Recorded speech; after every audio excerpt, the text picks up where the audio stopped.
नमस्कार, मैं हूं नेहा बेनीवाल और आप देख रहे हैं ऑल इंडिया न्यूज। खबर सबसे पहले, आइए जानते हैं आज की खबरें। मुजफ्फरनगर के नई मंडी कोतवाली क्षेत्र में अज्ञात चोरों ने एक ज्वेलरी शॉप का निशाना बनाते हुए लाखों रुपए के माल पर हाथ साफ कर दिया।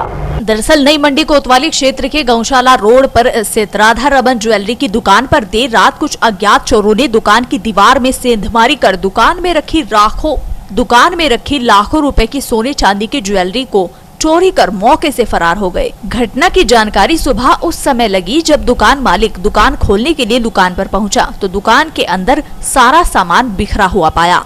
घटना की जानकारी मिलते ही एसपी सिटी अर्पित विजयवर्गीय पुलिस टीम के साथ मौके पर पहुंचे और मामले की बारीकी से जांच पड़ताल शुरू कर दी। वहीं इस मामले में दुकान मालिक शिवम मित्तल ने जानकारी देते हुए बताया कि दुकान के बराबर में खाली प्लॉट है, जहां से चोर दीवार तोड़कर अंदर आए और दुकान में रखे लगभग 5 लाख रुपए के सोने चांदी के आभूषणों को चोरी कर फरार हो गए। वहीं इस मामले में पुलिस के आला अधिकारी भी जल्द खुलासे की बात कर रहे हैं।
बराबर में खाली प्लॉट का फ़ायदा उठाकर और रात को इन्होंने मेले के शोर में भी शायद और दीवार खोलकर और दुकान के अंदर घुस के सामान जितना भी डिस्प्ले में सामान था लगभग 2-3 किलो चांदी का 100-200 ग्राम सोने का वो सब इन्होंने साफ कर दिया। लगभग कितना नुकसान? लगभग 3.5 से लेके 5 लाख तक का नुकसान है।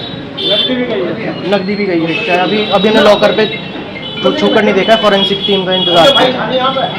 अच्छा, इससे पहले भी यहाँ पर इस तरह की घटना हुई है? इस तरह जी, पहले यहाँ पर चेन स्नैचिंग की घटना हुई थी एक चौराहे दूरी। उसके अलावा यहाँ पर अभी गाड़ी में से भी घुसकर कई बार सामान गायब हुआ है। हमने कल ही एक और कंप्लेंट सुनी थी इसी तरह की, गाड़ी में से पेन ड्राइव और सामान डॉक्यूमेंट्स वगैरह गायब हुए थे। जैसे खाली प्लॉट पड़ा है तो वर्षों से खाली पड़ा, क्योंकि ये तो पुराना बाजार यहाँ है, तो इससे मालिक को कहा नहीं जाता? ये बिल्कुल कहा जाना चाहिए। इसकी कायदे से मेंटेनेंस भी होनी चाहिए और इससे मालिक से ये भी करना चाहिए, कुछ जानकारी लेनी चाहिए कि आप क्या कर रहे हैं, इस पर क्या होना है आगे। ये अभी थाना मंडी क्षेत्र में आज सुबह सूचना मिली थी कि राधा रमन ज्वेलर्स हैं, उनकी शॉप में किसी ने पीछे से नकब लगा के चोरी कर लिया है। अभी इसकी जानकारी की जा रही है कि कितना सामान गया है और अभी तक जो मौका मुआयने में पता चला है कि पीछे एक खाली प्लॉट था और जिसमें सब झाड़ियाँ वगैरह थी, तो संभावित है कि वो पीछे से ही एंटर किए होंगे और पीछे क्योंकि वो पूरा प्लॉट बंद था जिसमें झाड़ वगैरह काफ़ी बड़ी थी, इसका फ़ायदा उठा के उन्होंने ये जो चोरी की घटना है उसको अंजाम दिया। सर, आए दिन मंडी में घटना होती रहती है, अभी पूर्व में चैन स्नैच की ईदियाँ बदलती हैं। देखिए, घटना हो रही है, वर्कआउट भी हम लोग सभी कर रहे हैं और पिछले 1-2 महीने में जो घटनाएं हैं वो सारी हमने वर्कआउट की है, तो ये वाली घटना भी हम वर्कआउट कर रहे हैं। शामली पहुंचे भाकियू के राष्ट्रीय अध्यक्ष चौधरी नरेश टिकैत ने पंचायत में हिस्सा लिया, जहां उन्होंने ग्रामीणों को संबोधित करते हुए उनसे भाजपा का विरोध करने की अपील की। शामली जनपद में भारतीय किसान यूनियन के राष्ट्रीय अध्यक्ष चौधरी नरेश टिकैत पहुंचे, जिन्होंने गांव लिसाड़ में पंचायत की इस पंचायत में गठवाला खाप के चौधरी भी मौजूद रहे, जिन्हें मनाने के लिए भारतीय किसान यूनियन के राष्ट्रीय अध्यक्ष चौधरी नरेश टिकैत आज गाँव में पहुँचे थे। दरअसल भाजपा विधायक उमेश मलिक का किसानों की राजधानी सिसोली में विरोध हुआ था और उनके काफिले पर पथराव भी किया गया था, जिसको लेकर नरेश टिकैत ने बालियान खाप से एकजुट होकर भाजपा के नेताओं का विरोध करने का आह्वान किया था। नरेश टिकैत के इस बयान को लेकर गठवाला खाप के चौधरी नाराज थे। इसी को लेकर आज चौधरी नरेश टिकैत ने पंचायत की और गठवाला खाप के चौधरियों से 5 सितंबर को मुजफ्फरनगर में आयोजित किसान पंचायत में जुटने की अपील की। पंचायत को संबोधित करते हुए नरेश टिकैत ने भाजपा व भाजपा के नेताओं का विरोध करने की बात कही। उन्होंने कहा कि अगर भाजपा को कोई MP MLA गाँव में घुसे तो उसका विरोध करें। हमारी यह लड़ाई भाजपा के नेताओं से है और उनके नेताओं का जमकर विरोध करो। नरेश टिकैत ने खाप में चल रही तकरार को दरकिनार कर दिया है और कहा कि अब गठवाला खाप व उनके बीच कोई मनमुटाव नहीं है। आज केवल मिलने के लिए आए थे, बात हुई और 5 सितंबर को रैली में चलने की बात कही है।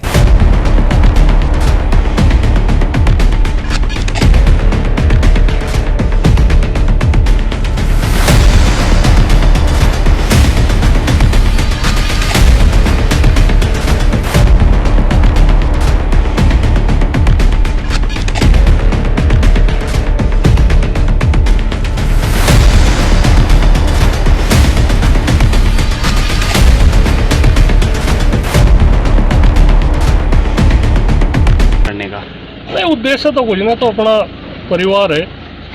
यहाँ से पता लगा था अकबर इस तरह की बात हो रही, जो ये भ्रांति फैलाई जा रही थी अकबर गठवाड़े में बालायन में इस तरह की वो है बातचीत, तो वो दूर होगी। उनके मन में तो भी निकल गई, हमारे मन में तो भी निकल गई। बड़ी अच्छी उसका बात हुई, हमने उन्हें भी बताया दी भाई इस तरह की बात नहीं थी, इस तरह की थी। तो ये उसमें उमेश मलिक के उसमें ही थी बातचीत। हमने उन्होंने कहा था भाई भाजपा का विरोध हो रहा, इतना आंदोलन चल रहा है, इसमें भारतीय जनता पार्टी के जो विधायक है MP इनका विरोध है। हरियाणा में ज़्यादा हो रहा है, यहाँ भी इस तरह का तुम फरेज रखो। हमें हमारी कोई वानी है किसी को, ना किसी के प्रोग्राम को रोकने की, ना किसी के उसकी, सब दुख सुख में आ जा रहे। अरे थोड़ी सी बार है बातचीत, अगर भाई भाजपा का विधायक आ रहे या MP आ रहे, उनका विरोध हो, उसके विरोध के उसमें उनका विरोध झेलना पड़े तो अच्छी नहीं बात है। तो वो होगी, ठीक है, कोई ऐसी बात नहीं है। सिसोली में जो अच्छा, दोनों खापों के बीच पहले से मधुर संबंध रहे, फिर बीच में अब ये नहीं मधुर है, मधुर है। कोई कहा दरार कुछ नहीं है, दरार कुछ नहीं है, दरार बिल्कुल बहुत अच्छे संबंध है। और नुकन हुई, हम गठवाड़े बिना अधूरे हैं और हमारे बिना अधूरे है।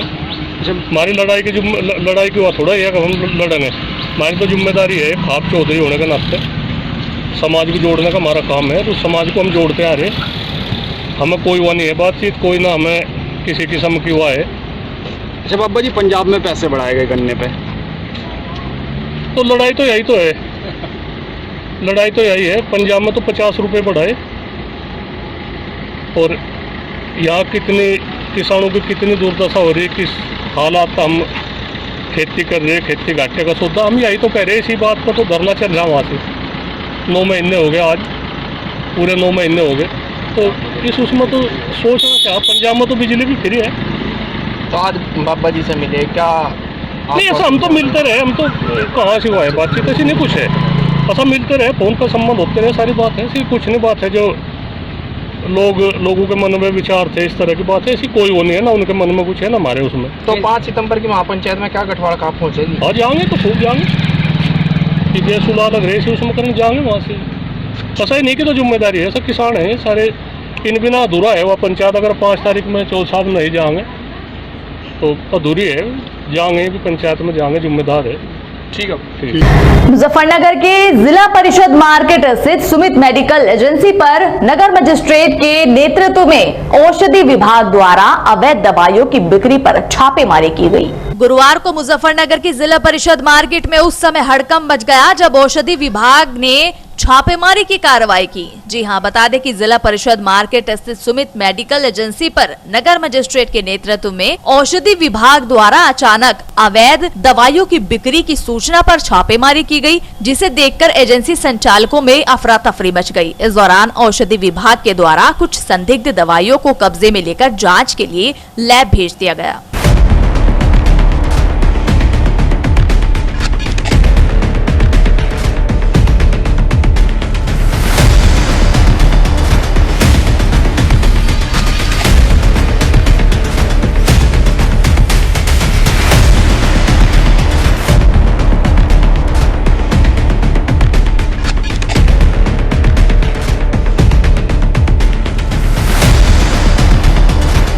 मुझे आज सुबह औषध निरीक्षक श्री लोकेश प्रसाद, औषध निरीक्षक हापुड़, अतिरिक्त प्रभारी मुजफ्फरनगर द्वारा अवगत कराया गया कि मिस्टर सुमित मेडिकल स्टोर में कुछ अवैध दवाइयाँ एवं एक्सपायर्ड मेडिसिन एवं नारकोटिक्स की मेडिसिन का क्रय विक्रय भंडार किया जा रहा है, जिससे कि जनमानस को खतरा बना हुआ है।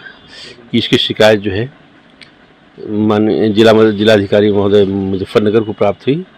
उसको संज्ञान लेते हुए डीएम महोदय ने एडीएम, अपर जिला अधिकारी एवं सिटी मजिस्ट्रेट को और मैं पुलिस बल के साथ और श्री लोकेश प्रसाद औषध निरीक्षक मुजफ्फरनगर मौके पे मैं भी पहुंच गया और आने के बाद सभी लोग ज्वाइंट रूप में उक्त मेडिकल स्टोर का गहन निरीक्षण किया गया। निरीक्षण के दौरान उनके 3 फ्लोर पे मेडिसिन रखी हुई हैं, भंडारण व्यवस्था सही नहीं पाई गई, कुछ औषधियाँ जो हैं एक्सपायर मिली, कालातीत पाई गई, जिसको कि हम लोग नियमानुसार अभी सीज करके कार्रवाई करेंगे। तो सर आगे किस तरह की कार्रवाई? और अभी भी कुछ दवाएं ज़्यादा हैं तो एक इंस्पेक्टर को और बुलाया गया सहारनपुर से, अभी फ़ोन कर दिया गया, वो भी श्री संदीप कुमार चौधरी सहारनपुर से निकल चुके हैं, वो भी आ जाएंगे। किस तरह की कार्रवाई अब सर मेडिकल की जाएगी? अभी तो फिलहाल इसको निपटाएंगे, फिर और सभी मेडिकल स्टोर पर देखेंगे। सर आए दिन जिला परिषद मार्केट में शिकायतें मिलती रहती है कि यहाँ पर नकली दवाइयाँ और एक्सपायरी मिलती रहती है, छापा लगता रहता है, परंतु फिर भी कोई यहाँ पर किसी तरह की कुछ कार्रवाई नहीं, कार्रवाई तो देखिए, कार्रवाई आज भी की गई है और नियमानुसार, मतलब निरंतर हर दुकानों से जहाँ जहाँ शिकायतें प्राप्त होती है निरीक्षण किए जाते हैं, छापे होते हैं, लाइसेंस का निलंबन किया जाता है, निरस्तीकरण किया जाता है, तो जहाँ के में पाई जाती है वहाँ कार्रवाई की जाती है। विगत सप्ताह जिलाधिकारी महोदय के निर्देशों के क्रम में शहर में जाम और अतिक्रमण की समस्या को अभियान के रूप में दूर करने के लिए टीमों का गठन किया गया था। उसमें पिछले 2 दिन से लगातार हमारी टीमों के द्वारा शहरी क्षेत्र में मुनादी कराते हुए जो अस्थायी अतिक्रमण है उसको हटाया भी जा रहा है और जुर्माना भी लगाया जा रहा है। लगातार हम लोग मुनादी करा रहे हैं, लगातार हम लोग अतिक्रमणकर्ताओं को सूचना दे रहे हैं कि वो किसी भी तरह से अस्थायी और स्थायी अतिक्रमण सार्वजनिक स्थान पर ना करें। आज मेरे द्वारा और एसएचओ कोतवाली और नगर पालिका की टीम के द्वारा शिव चौक से लेकर भगत सिंह रोड की तरफ अतिक्रमण हटाओ अभियान चलाया गया, जिसमें लोगों ने जो अपनी मार्केट की गैलरियाँ थी, ब्रांडे थे, उन पर कब्जा किया हुआ था, उन सबको हटवा दिया गया है और वापस पुनः उनको निर्देशित किया गया कि दोबारा से वहाँ पे कब्जा ना करें। आप लोगों के माध्यम से भी मैं समस्त शहर के जो हमारे व्यापारीगण हैं, दुकान वाले हैं और लोग हैं, उनको कहना चाहूँगा कि ये शहर आपका है, आपको उसको ध्यान रखना है, आपको उसको अतिक्रमण मुक्त बना के रखना है। हमारा इसमें सहयोग करें और किसी भी तरीके से जो भी सार्वजनिक स्थान है, चाहे रोड हो, फुटपाथ हो, नाली हो, कुछ भी हो, उस पर अतिक्रमण ना करें। इस तरह की कार्रवाई व्यापारियों पर की गई? देखिए, मुनादी हम लोगों ने पहले करा दी थी इनके खिलाफ, इसमें हम लोग अभी जुर्माने की कार्रवाई इनके ऊपर करते हैं और अगर इसके बाद भी ये लोग नहीं मानते हैं तो उसमें नगर पालिका अधिनियम के अंदर जो भी प्रावधान होंगे, चाहे वो सामान जब्त करने का हो, चाहे और जो भी दंडात्मक कार्रवाई होगी वो हम लोग करेंगे। गोल मार्केट में दिक्कत ज्यादा लग रहा है, गया संगम होटल पर भी और झांसी की रानी पर। देखिए, गोल मार्केट में सूचना थी, जैसे आज हम लोगों ने भ्रमण किया गोल मार्केट का, तो काफी स्थितियां सुधरी हुई मिली और काफी लोगों ने अपना अतिक्रमण स्वयं हटा लिया, ये अच्छी बात है और उन सभी को ये सचेत कर दिया गया है कि भविष्य में पुनः अतिक्रमण बिल्कुल ना करें। उसको कब तक कार्रवाई चलती रहेगी? ये देखिए, अभी हमारी कार्रवाई चल रही है, नगर पालिका की टीम लगातार काम कर रही है और जितने चालान हो उसके बारे में मैं आपको शाम को अवगत कराऊंगा। देखिए, मैंने कहा जितने भी मार्केट हमारे हैं जहां पर बकायदा शामली जनपद के एसडीएम देवेंद्र कुमार की दरियादिली उस वक्त देखने को मिली जब फरियाद लेकर पहुंचे एक गरीब वृद्ध की उन्होंने नगद धनराशि देकर सहायता की। शामली जनपद में तैनात एसडीएम देवेंद्र कुमार सदैव गरीबों की मदद के लिए आगे आते रहते हैं, चाहे ईद हो, होली हो या दीपावली। एसडीएम देवेंद्र कुमार गरीब असहाय लोगों की मदद करते रहते हैं और त्योहारों पर ऐसे लोगों को कपड़ा, राशन व पैसों से मदद करते हैं। ऐसा करने से एसडीएम देवेंद्र को खुशी मिलती है। आज एसडीएम देवेंद्र कुमार जिला कलेक्ट्रेट में जन सुनवाई कर रहे थे। उसी दौरान एक वृद्ध गिड़गिड़ाते हुए एसडीएम देवेंद्र कुमार के समक्ष पहुंचा, जिसकी आर्थिक स्थिति बेहद चिंताजनक लग रही थी। एसडीएम देवेंद्र कुमार ने वृद्ध को अपने पास बैठाया और समस्याएं पूछी। वृद्ध ने एसडीएम को बताया कि उसकी वृद्धा पेंशन पिछले काफी समय से रुकी पड़ी है, जिस कारण से प्रार्थी को आर्थिक तंगी का सामना करना पड़ रहा है। वृद्ध का नाम इंद्रपुत्र सुक्का है, जो कि मोहल्ला रैदासपुरी कस्बा बनतकर निवासी है। प्रार्थी के घर में कोई कमाने वाला नहीं है और प्रार्थी एक वृद्ध व कमजोर व्यक्ति है। इंद्र की समस्या सुनकर एसडीएम देवेंद्र अपनी कुर्सी से खड़े हो गए और उन्हें अपने पास बुलाया और मदद का आश्वासन दिया। तत्काल रूप से वृद्ध की समस्या के समाधान के लिए संबंधित अधिकारी को आदेशित किया और अपनी जेब से एसडीएम देवेंद्र कुमार ने 1000 रुपए की धनराशि से वृद्ध की मदद की, जिसे पाकर इंद्र की आंखें भर आई और एसडीएम देवेंद्र का बार बार धन्यवाद भी किया। एसडीएम देवेंद्र कुमार की यह दरियादिली शामली के नगर वासियों में चर्चा का विषय बनी हुई है और हर किसी के जुबान पर एसडीएम देवेंद्र कुमार का ही नाम है। यह वीडियो सबक है ऐसे लोगों के लिए जो गरीब लोगों की मदद से मुंह फेर लेते हैं, और सबक है ऐसे करप्ट अधिकारियों के लिए जो मदद की एवज में रिश्वतखोरी करते हैं। एसडीएम देवेंद्र कुमार आज शामली प्रशासन में ईमानदारी की मिसाल बने हुए हैं।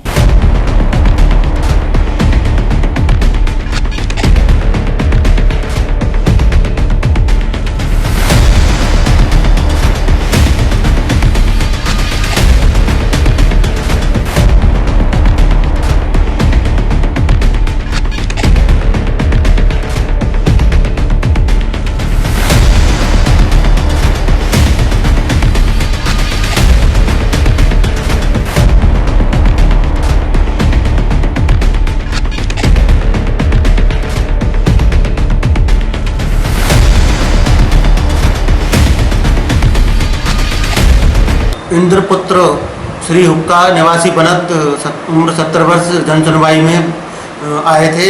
उनकी वृद्धावस्था पेंशन रुकी हुई थी। इस संदर्भ में जिलाधिकारी महोदय के निर्देश के क्रम में मेरे द्वारा समाज कल्याण अधिकारी को निर्देशित कर दिया गया है कि जिस भी कारण से उनकी वृद्धावस्था पेंशन रुकी हुई है उसको तत्काल बहाल किया जाए। इसके अलावा कोई विशेष सहायता की हुई आपके द्वारा? इसके अलावा क्योंकि वो बहुत 70 वर्ष की उम्र थी, वो मजदूरी करने की स्थिति में नहीं थे। सरकार के द्वारा उन्हें राशन की व्यवस्था तो की जा रही है, लेकिन राशन के अतिरिक्त उनके लिए कोई आर्थिक सहायता इस समय नहीं थी। तो मेरे द्वारा उन्हें 1000 रुपये की नगद राशि की सहायता की गई थी, जिससे कि वो तेल, नमक और मसाले, दाल और सब्जी की व्यवस्था कर सकें। सर, लगातार आप अच्छे कार्य कर रहे हो, ईद हो, फेस्टिवल, मतलब कोई सा भी हो, आप ये अच्छे कार्य कर रहे हो, ये प्रेरणा कहाँ से मिलती है आपको? मैं ये जनसुनवाई में जिलाधिकारी महोदय सुश्री जसजीत कौर जी के साथ बैठता हूँ, और हमारी मैम जो है बहुत विनम्र और जो है समाज सेवी प्रवृत्ति की हैं। उनके द्वारा बच्चों को विशेष सहायता के साथ गरीबों को राशन किट और जो है लोगों को बच्चों के एडमिशन, मतलब जो भी जिस तरह की सहायता होती है मैम के द्वारा की जाती है। तो मैं संदर्भ में उनसे प्रेरणा लेता हूँ, और वही और उनकी प्रेरणा से मैं इस सामाजिक कार्यों में जुटा हुआ हूँ। और आज के इस बुलेटिन में फिलहाल इतना ही। कल फिर हाजिर होंगे कुछ और नई खबरों के साथ। तब तक के लिए नमस्कार।